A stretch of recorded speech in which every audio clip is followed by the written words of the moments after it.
All right, welcome back, everybody, once again to the PCS Spring Split 2022. We got two more games to close us out here in Week 5 as we get ever closer to locking everybody in or out of playoffs. And speaking of, this game has a lot on the line for that one, but before we talk about it, I do want to take a moment to thank our sponsors, CTBC Bank, and of course, Caliber. Thank you for making the PCS possible. Now, Nightstar, Deep Cross Gaming, and Hurricane Gaming may be on very much opposite sides of the bracket, but this one does mean a lot to both of them. This is a game with a lot of standings ramifications, right? For Hurricane Gaming, this is their playoffs on the line. If they lose this game, they are pretty much out, especially if Impunity does win their next game somehow against Beyond Gaming. They will lock in playoffs and officially knock out Hurricane Gaming if they lose here. So that's Hurricane Gaming playing for their spot. But on the flip side for DCG, currently at 11 wins. If they lose, then they're stuck in a tie with J-Team for second. And right behind them are CFO at 10 wins and BYG yet to play, currently at 9 wins. They could get to 10 themselves here today. And that's a very condensed area right below PSG. And if they win, then they create some separation, but also keep themselves in contention for first. A lot of jockeying for position amongst the various J teams, or the J Team Cinematic Universe, as some have dubbed them. And of course, Mega Bank Beyond Gaming making a name for themselves in there as well. So, yeah, it's very tough. You can't afford to be asleep at the wheel because a team could very easily overtake you, and especially for Deep Cross, who are currently holding on to that number 2 spot. If you lose that, you lose the playoff bye. I mean, that's a huge difference. And sure, they've only lost to PSG recently, but again, you don't want to drop any more. Now, the team that they're facing, Hurricane Gaming, have had a lot of struggles. As you mentioned, they need a win to stay alive for the playoff game. It could still get totally taken out of their hands anyways, but they control their own destiny for this game at least. And a win here would be massive, but they've only been able to find it against Sem9, the team just below them in the bracket so far. Yeah, and it's not like Hurricane Gaming haven't had their moments, but when it comes to finishing out the game 100%, that of course has been their big issue. They've had advantages in a couple of these games, they've looked good in a couple of these games, and then they've, in spectacular fashion, lost the game.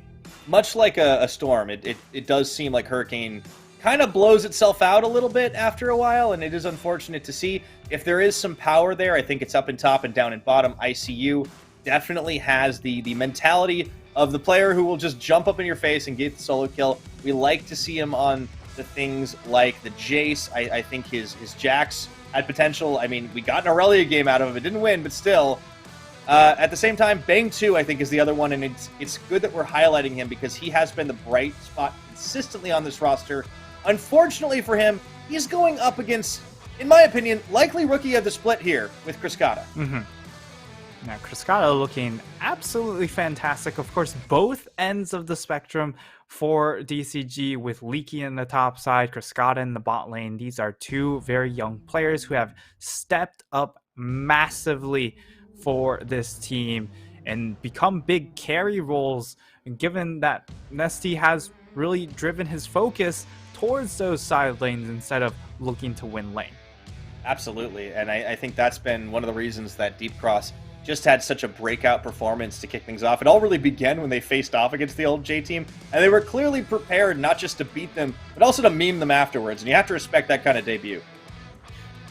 Absolutely. And now, when it comes to this bot lane matchup, I think Bank 2 really shines when a lot of the AD carries have been taken off the table. When you do get the opportunity to play a Jhin and play an Ezreal without as many repercussions of having to run into a Jinx or run into an Aphelios. We'll see if he also has the Xayah in his back pocket, or if he has any sort of counter to that Xayah pick himself. Could also just, be that Ezreal Jhin who... these are two champions that kind of are okay into a lot of these matchups, but unfortunately don't necessarily push the envelope enough when it comes to either scaling or the lane phase. Yeah, I think that's been the issue. Is it's just not quite the optimal choice for what the meta's asking for right now. On the other hand, you have a lot of ground to cover and a lot of holes to try and fill because we just haven't seen all that much out of the likes of Olio or Cha-Cha. I think Enhao's been serviceable, but like you are playing with two players that are remote, that are playing over in mainland China. It can be a little bit rough. Communication can be an issue as well, and it's the same problem that this team had under the Alpha Esports banner, right? The difference now, though, is that you do have, I think, more consistency out of your bot lane, and you need to be able to play through it. You need to be able to set up for it. Barring that, yeah, we need to see a lot more out of Olio and Cha-Cha. And Cha-Cha, it's not like he hasn't been in positions where he could succeed. He, of course, was 6-1 in a game earlier on Rise, but then they continue to funnel resources into ICU. So it's very clear that ICU really dominates a lot of the communications, and perhaps maybe multitasking a little or stretching himself a little bit too thin. Just because of the fact that we saw yesterday they had advantages, it looked like they had the game, and then ICU just goes ahead, goes hammer form onto Gwen and just instantly dies when he knows everyone is coming towards him. So he gets massively punished there. They end up losing the game because of that. So it's hard to get a full game performance from this Hurricane Gaming squad. Yeah, I think that's the issue, right? Is like there is very clearly something happening or not happening when it needs to in the communications. ICU is still a very strong player, but he kind of flexes a little bit on that solo queue mentality a little too much. I mean, this is a guy that named himself Aurelia Carry You. It does make sense that he would try to be the carry in a lot of situations, but you have to be a little more versatile, and you have to be a little bit more map aware. And if you're not, your team needs to help you out. So something clearly is missing there. And I think that's the problem, is that they do try to tunnel a little bit on giving him the tools to succeed when other teams can shut that down very effectively. They don't really have a great sense of where they need to go on the map and what they need to do. And it's why we've really only seen this squad outclass Sem9, who just have a worse sense of it. Yeah, it's a little bit unfortunate where Hurricane Gaming are, because when you get someone that has big name potential like ICU, you'd like to get a little bit more out of that talent. And so far, this particular split hasn't happened. But really, if they are able to crack into playoffs and you get that mental reset of saying, hey, let's just throw out the regular season. It's a single elimination bracket for us. If we make anything happen, we make anything happen. And anything from there is just really a big plus. And hopefully they're able to take that momentum, then move it into next split. But it does have to start today, and they have to do it up against really, really tough opponents. I think Deep Cross Gaming, we were talking in the pre-show about like, well, what is this team's weakness, right? And I think one word came to mind. It was mechanics, and in some of the players, that's definitely true. We've talked up some of the younger players, but some of the more experienced players have shown a little bit of oddball tendencies from time to time. And I think that is something that a team that is all together can exploit. I don't know if Hurricane's up to the task. That's an opportunity.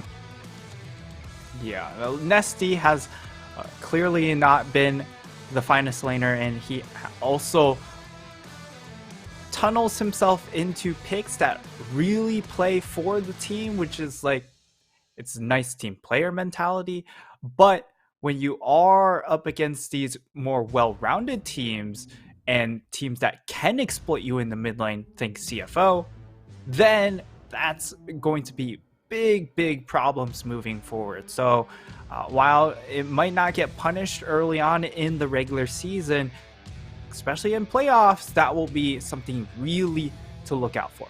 Yeah, and I think the flip side of it too, when you're not playing a very aggressive or necessarily like a very strong mid laner, you also have to keep an eye on what Hana's going to be doing. And Hana has not been necessarily the most aggro, the most all over the map. He's an experienced player for sure, but he definitely takes it on the back foot a little bit. And I wonder if that can't be exploited by teams out in the early game. But we'll see if Hurricane can do it. We're into picks and bans now. Rise and the Galio both banned away against Cha-Cha, as well as the Zaya against Bang 2. And on the flip, of course, Leaky does not get to play the Tryndamere, and the Zeri is removed from Cascada's pool.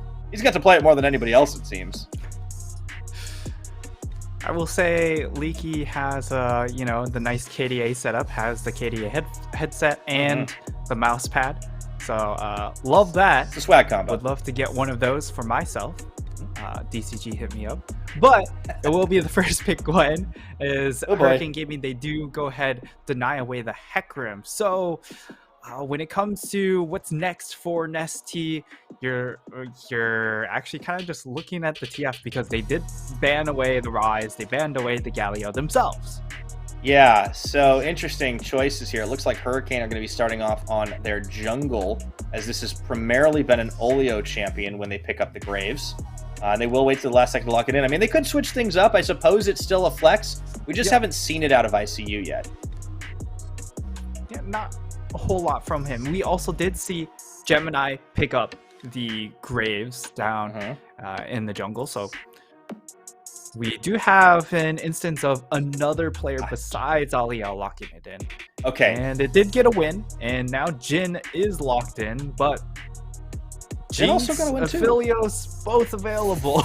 Yeah, I mean, I think Bang 2's hoping he can be Bang 4, I guess, in this one. But it's going to be tough against Cascada's Jinx. He has been running wild on it, the most played champion for him. And Hana gets the Xin Zhao, a very hotly contested pick. And he, of course, has not lost on it this split. Over to Hurricane, looking to round out their bottom side. They do grab the Nautilus at the very least. So it's an interesting combination so far. We'll see what the bans reveal. Yeah, clearly setting up for a pick composition with the Nautilus Jin combination, but at the same time, going into the second phase, you know that you are going to get denied something like a Jace because you know ICU loves that Jace pick, and if you don't lock it in the first phase, you will get that removed in the second, or at least you should. But Hurricane Gaming, they go ahead, ban away the Tom Kench, which we've seen, I feel, an abnormal priority. Yeah, and it's been a lot. Yeah, and for DCG, they go ahead, take away the Kali, and I would assume the Jace for the second one. It would make sense. Well, you got to clip ICU's wings a little bit here. You don't want to give him an opportunity to start hyperscaling and add to that dive comp. I think you put him on the back foot and force him into champions like the Gnar. Hopefully not Gragas duty. I don't want to see that again. I think he's kind of wasted on it. I mean, the Aurelia could come out again, but like he's up against Leaky's Glen. That's going to be so tough. Yeah, and will BTF removed from Nesty, which means that he's going to be pretty limited when it comes to some of these roaming champions, and we might be stuck in the spot where he's playing Predator Veigar once more, which I don't think is very good into that Hurricane Gaming composition because they have the Jin and now the Jace, so pretty decent range. Unless if you're bringing some sort of, smite play, or maybe you go for a. Ooh. Okay, it's Renata. It's Renata really to counter the pick. Yeah, but we always have to ask the question of what's the Nesty champion. The Renata. Okay, we'll go back to the Renata as we kind of contemplate what's going to be the Nesty pick. Still could be the Bard. Of course, Bard really hampered on this current patch. Ooh. But Ivern. Mid-Ivern. It's the return of the double enchanter. There we go. I don't know if it's going to be Smite Ivern. I don't think so. We did see Fudge play the Ivern in the mid lane, I believe. So I think you're right. I think you're right. Yeah. Yeah, so, we know what this champion can do, and it kind of just neutralizes things. But for the most part, it's about just constantly roaming and providing those extra shields and heals. And Cha-Cha goes for a very fun pick that we haven't seen other teams pick up besides J-Team and a little bit of Beyond Gaming, and that is that Zoe pick. Yeah, interesting choice at the end. Lock in the Zoe. Look at this range. This is they've got a lot of pick potential there on the Hurricane Gaming side, but obviously Nesty playing to try and defend is an interesting choice in and of itself, and it is something that suits him as a mid laner, because he kind of doesn't like to mid lane, it feels like. I feel like Nesty is like only in mid because that's the only place he can start, and then he leaves it as soon as possible. So it's another deep cross comp. What can you say? The best part about mid lane is that you can reach both sides in equal amount of time. It's true. So if you're stuck in top lane, ooh, it's a long ways to reach that bottom lane. So, you know, he loves his mid lane, and we'll have to see if it ends up being a smite once we get onto the rift, of course. But as things stand out, like, this Hurricane composition is not all that bad. It does well into the DCG comp, but compositionally hasn't necessarily been the issue for Hurricane Gaming. It's really about execution and being able to keep up with a team like DCG, who you know is just attacking early on, especially towards that jungle. So it's not going to be Cha that's coming in under fire. It's going to be Ollie out getting pressured in his jungle. Absolutely. I do think they have built a composition that does play to the strengths relative to each of the players. Very clear preference and comfort on a few of them. Bang 2 on the Jhin early on when the Aphelios was up. We'll see if that works out for him. It already did once. One of their 2 wins against Sem9 was on a Jhin. Take a look at our runes and masteries here as we get underway. And it is not going to be the smite for Nesty. Instead, he rocks himself a teleport. Makes a lot of sense, right? Because there's been a lot of nerfs directed towards the double, or one big nerf directed towards double smite, and that is you're going to lose out on objective bounties pretty hard. So getting those delayed definitely sucks if you are put in a losing position. And Ivern does do well in getting in a couple of those items early on. So you do want to farm up what you can. Obviously, that's not a clear focal point for him, and it will be pretty stale starts. Yeah. Here. I want to talk a little bit about the Renata, because Woody is one of only 2 players in the PCS to have a win on this champion. I think it may be a little bit unfair because some of the picks were chosen a little weirdly. We've got a starting replay here in the game. Oh no, Cha! He's getting out of base faster. He did. I mean, yeah. I just saw the cooldown, and I'm like, oh wait, oh. Okay, hey, he got it. He got it. That's called giving your. That is called giving your opposing mid laner a handicap. But he doesn't know. Mind games. Yeah. See, he's already trying to big brain DCG, who are known to be, you know, the big brains of the league. So that's true. This is the like 5D chess like Galaxy Brain squad. Especially Nesty. Like, Nesty is... Yeah.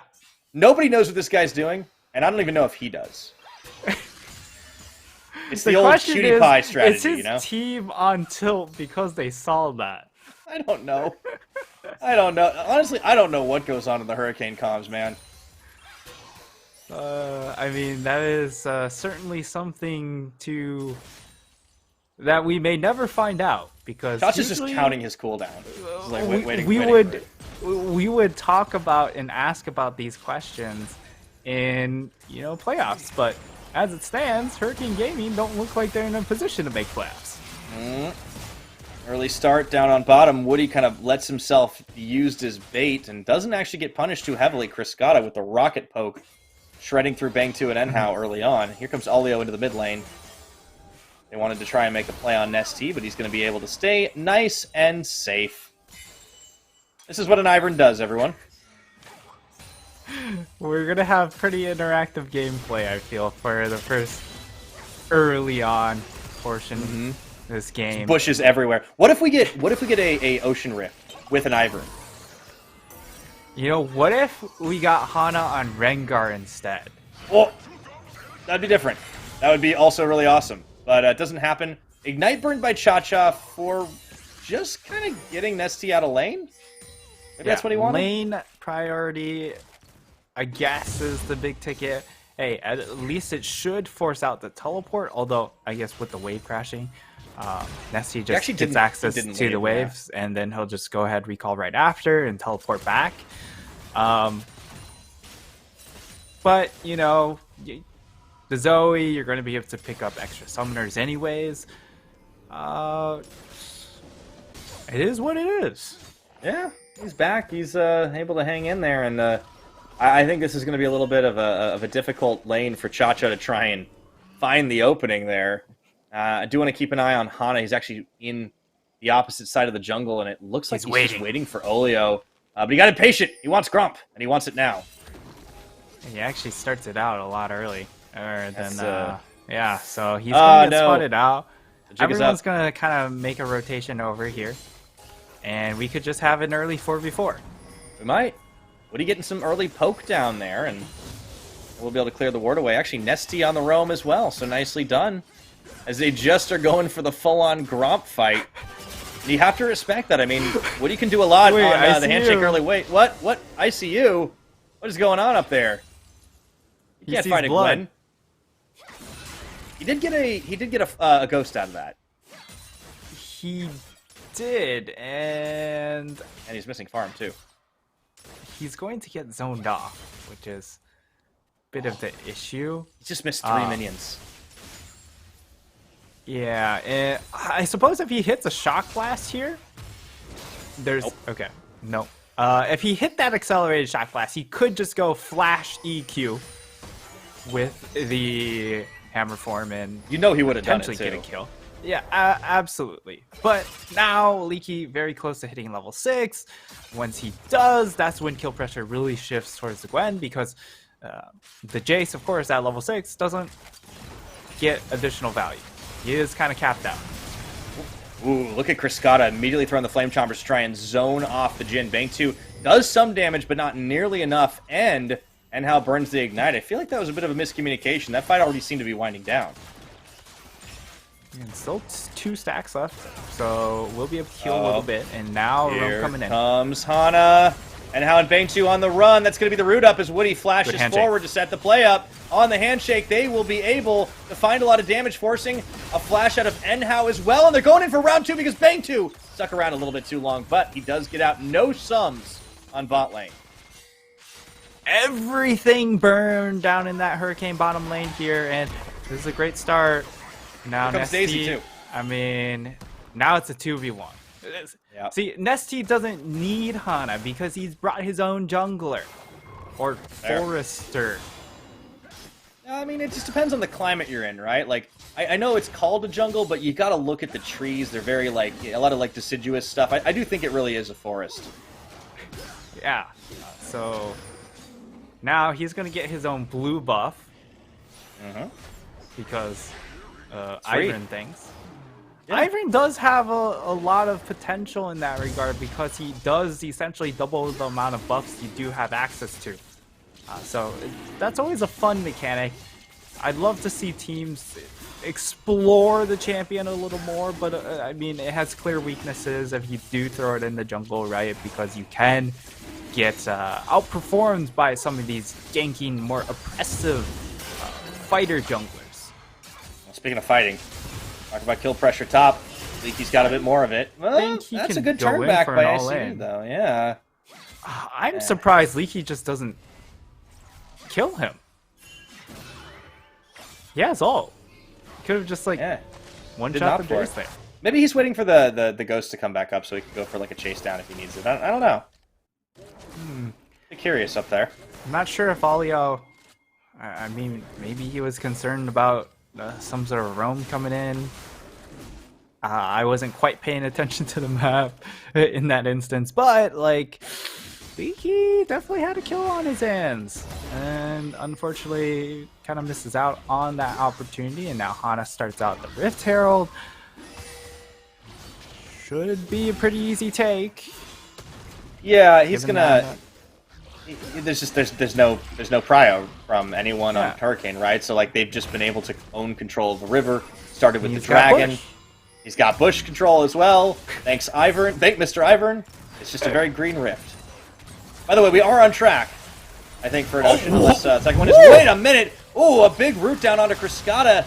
And they had Ignite. 1 Jhin shot, 2 Jhin shot. Hello! Bang 2 into manages to get a kill That was a nice play. Oh, wow. Okay, the rookie bot lane managing to outperform the DCG upstarts here. Highlighting this as our highlight matchup really did come true.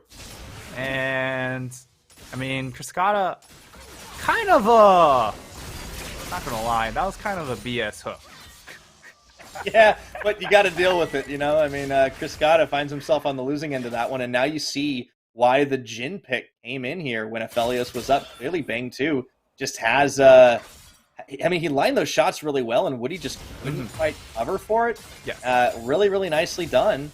And now that's, with First Blood, a little bit of an edge to Hurricane. Remember, this is a team fighting for their playoff lives that may not matter after the next game, but for right now, they're still in it to win it. Yeah, just bring to everyone's attention, of course, if Hurricane Gaming lose and the side of Impunity win, it will be Impunity locking in their spot, and Hana is that's a death tempting rush. fate. A little bit, but he's not going to go into the danger zone. He's actually just heading straight into the mid. Yeah, Chacha's going to have to play, guess the part of the bush Ivern's in if you want to hit with the Paddle Star. Very long-named game. Yeah, now it will be DCG forcing the way into this river area and getting that vision stripped away from the side of Hurricane Gaming. And then we wait, because there's no dragon up available. We're jostling for vision down in the area when it isn't necessarily coming into play right away. Yeah, definitely one of those slower games where we're going to see a couple of breakout moments so far. And careful. Oh, Woody gets hooked again by Enhow. Cascada opens up, but that's going to be the curtain call. Here comes Olio. I think Woody's going to be left for dead. Does send out the hostile takeover, but he has already gone out of business. Oh, and Sleepy Trouble Bubble lands from downtown as Nesty is not going to be able to find anything there. Unfortunately, Daisy unable to block that one. But we'll still be able to walk away. And, I mean, Hurricane Gaming, they've got a 2-kill lead. Yeah, this bot lane's been looking pretty good. They've got a Leaky? very... Hold up. Oh, needles. Needles stronger than hammers. Yeah. I'm surprised it's taken Leaky this long to just go. But now, wait. Okay. From a distance from downtown. Oh, it looks good. Can he go? Cascada with the rocket kill. Oh, it's beautiful when it happens. Oh, I wish it actually showed ICU's player cam in that instance. Just to see what his reaction was, because, man, that's gotta be a killer. I mean, we see him right now. Yeah, that when you get killed by that, when you're backing in plain sight, easy to line up. So many Jinx rockets thrown out on cooldown for the hopes of that, but rarely do we actually get to see it happen. Yeah, getting those snipes, that's Cascada needed that. Cascada got additional gold into his pocket. You deny a little bit of back timing coming in from ICU, so he actually loses out on a little bit of minions in the XP. Still teleport straight back to lane to try and crash. But it's, you know, the ever so small advantages here and there. And it does matter, especially when now Leaky does have his own mythic completed, and he is able to match, you know, the typical cheap itemization from something like a Jace. Yeah, it's a little bit of a difference there as the Rift Maker's completed and Rift Herald was used. DCG setting themselves up some vision around this jungle, and now Olio, solo on the blue, gonna have to fight for it and just gets outsmited by Hana. And insult to injury, SC can grab one when he wants to. Gonna be Cloud Dragon, and by the way, we are on track right now for an Ocean Soul. This is the most excited I get for one of these, Nightstar, because we just have bushes everywhere. What are we gonna get? Oh, tag away. Oh, okay. Observer. Yes. Oh, it's mountains! Oh. Ah, well, maybe next time. All right, Leaky on ICU. No sums on the Jace. He goes to the skies, the needlework, the snip, and Leaky will get the solo kill. Taking a little bit for him, but he's done it. He's gone and done it.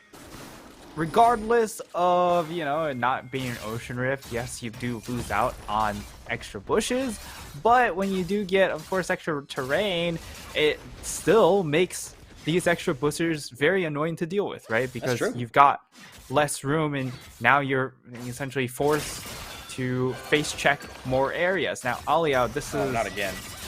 This is not what you want. Oh, no, I mean, yes, there's no ultimate on Leaky, so he can't actually kill you, especially if you're under tower, but there's always that concern, right? If you take a little bit too much chunk damage, then maybe Leaky just doesn't need to use ult. It's true. While the damage dealers are starting to get kills and starting to get items and scaling up, we do see the completed mythic for Nesty, the Moonstone Renewer, coming in. So let the healing and shielding begin. It's going to be a very difficult game for Hurricane to find kills as they scale up, but they're off to a good start if, you know, they don't throw it away by ICU getting got. Been seen. I've been seen. But that's the past tense. Yeah. This is an interesting breakpoint here, because Hurricane Gaming, they have all their poke itemization online, double Eclipse. Gonna go in. They actually do find Hana, but it doesn't matter in the Crescent Guard. And as they send out the big gas here on the takeover, they find a lot of damage, but no kills. However, Leaky. They're lining them up for Leaky. That's one, that's two, and cutting the team down to size. Then two might open the curtains, but Nesty says, your show is canceled. ICU comes back. Oh boy, Leaky, wait a minute, though, Leaky. that's the ghost pop. Oh, he's gonna go for it right now. I don't think he cares anymore. Sees the opportunity. Oh, he can't quite do it. Can't quite do it. He has 2 levels on ICU. Yeah. 3 This now. is a Rift Herald in the mid lane fire. Yeah, it's another charge. Deep Cross opened up a pretty big hole right there. Ouch. Yep. For the side of Hurricane Gaming, I was gonna say you have all your poke itemization online because you have, you know, the burst potential from double Eclipse. You have Gale Force to finish off low health targets, but this composition sucks in all ends. You need to land poke before the fight starts, and as you saw there, they don't set up for poke. Yeah. You just kind of say. This was a little bit excessive. Yeah. Look, he said he had a 2v2, and he's like, I got this, guys. It's a 2v2. It's fine. Not quite enough, and not quite enough damage. But, you know what? As we've said before, Nesty giveth and Nesty taketh away. Yeah, and I was also going to say, coming into that fight, you have the Moonstone Renewer. Wait. He was seen. Yes, he was seeneth. Yikes. And he is now goneth. Oh dear. Yeah, this Jace is having a little bit of a hard time right now. ICU continuing to show some struggles. And part of it is just, they gave Leaky the strong Gwen pick. And yeah, ICU likes to play these types of champions, but it's just such a big difference in terms of what they can get done. Tower's going to get knocked down here between Nesty and Hana. So that is going to be number 3 on the map. Number 3 on the map. None taken top, but that could change very quickly. Yeah, and right now, it's not too dire here for Hurricane Gaming with the gold in particular. It certainly feels bad that they've essentially lost any semblance of map control for themselves. And that will be the big problem. But if they do get to set up, and if they do land an accelerated shock blast into a Sleepy Trouble Bubble or Paddle Star, this is a combination that can do a lot of work from long range that DCG just don't get to respond to. It's going to be very important for them to get the proper shielding to neutralize whatever poke does come through and to heal up whatever they can get. No, that's true. They have the opportunities. They have a comp. We talked about how this was a composition that really wasn't all that bad. It plays to the strengths of Hurricane's players. It has a set goal in mind, which we don't always get from them. The problem is just going to be the execution, and you are going to start to run a little short on time here because at 19 minutes, we've got a Drake stack here, Nightstar, and it's Mountain Soul. Comeback's going to be even harder against that. Yeah, Mountain Soul will make it a lot more difficult because those extra resistances are going to be problematic given you are running double lethality carries, so the extra flat resistances will always be very much welcome in those that regard. So if they are able to secure early Dragon Soul, that's incredibly detrimental because Hurricane Gaming at least needs to be close to those Last Whisper items. So if they at least snag the next Mountain Dragon, they give themselves a small chance. There is always an opportunity if you can get back into this game. You don't want to give over Soul for free. You need to be able to get in position quick enough. But there's plenty of time before that's going to be an issue, as we are still sub 20 minutes. Hana, of course, getting his power jungle on. And the game has kind of settled into a little bit of a pattern. But Hurricane are trying to bait a trap. Bang 2 is doing his best to look tasty here in the mid lane. Woody and Criscata are stepping up. But the trap is snapped! And goodbye, Woody. Curtain call open as Criscata going to flash into safety, but here comes Nesty, Hana, Daisy, Olio on the backline. He wanted to get the kill, but what a huge shield comes through, and Enhao gets cut through by Leaky, so what looks like a good start turns into a 2v1. Nice little use of the move sweep coming in from the gate. I see you there, but I mean, 2-for-1 trade for DCG. They're immediately going to turn for the Baron, and there's just no recourse coming in from the side of Hurricane Game because you've already lost your jungler. So unless if you land like everything, you know, three poke tools, then you could get them low enough to try it. But as it stands, there's just not enough time. It doesn't look like it right now. No smite. You can't win the fight. It looks like that's going to be the Jhin taking down Bane 2 out of the equation. Oh boy, you had to try, but it was going to be oh so hard. Now things get even more difficult. Deep Cross looking to cruise their way to a 12th victory here, Nightstar. This would knock Hurricane out of the playoffs and shore up the number 2 position for Deep Cross Gaming. And Bang 2, he's really trying, right? He's 2-1-2. Has performed very, very well on the Jhin, setting things up for his team. But on the Jhin pick, that's really all you can do until you hit 6 items and you essentially just 2-tap everyone on the map. But before that, you're just utility. And Alio's he's just dead. He's not even utility. He's just chow for DCG right now. And DCG just, they're not really going down. Like, sure, Woody is a little bit squishy and he did get caught out in that fight, but he wasn't the important member. Criscata stayed alive despite the best efforts of Olio. I've seen this before. Yeah, oh boy. Ace race for ICU? Okay. Yeah, this is ICU saying, guys, I hope you guys can hold on to the base because I'm just going to keep pushing. Don't mind me. He turns off comms, goes on a mission. That's going to be inhibitor number 1, traded for not even the inner turret. He's recalling. He's backing. I think this is the opening. DCG want to end this right here, right now. It's a hostile takeover, and Glask Industries is open for business. Deep Cross Gaming is open for the win, and the Nexus is about to be open as well. That's going to take it down, and here we go. DCG smell blood in the water, and with a decisive blow, they take ICU out of the game, keep Hurricane in their base, and knock them out of contention for the playoffs. Not officially out yet, but their chances of making it in are very, very slim, Pyra. So, Hurricane Gaming, I mean, you can kind of see it in ICU's reactions. It's going to be a bit of a long off season, regardless of if they can somehow crack playoffs or not. Yeah, you know, thank you for the correction. It's going to be so hard for them. It's not in their hands anymore. And, oof, is all I can say. You see the same problems. The communication seems to break down a little bit. The decision making at the end of those crucial moments. But for Deep Cross, it wasn't perfect for them, but still, this team looks strong. They look like a very strong number 2 squad in the PCS.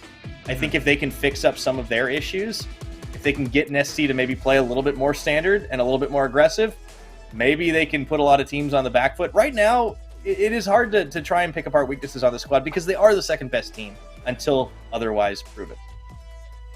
Yeah, still, it is a hard team to prep for, especially, right? Because you can say, well, we can just beat Nesty and Lane.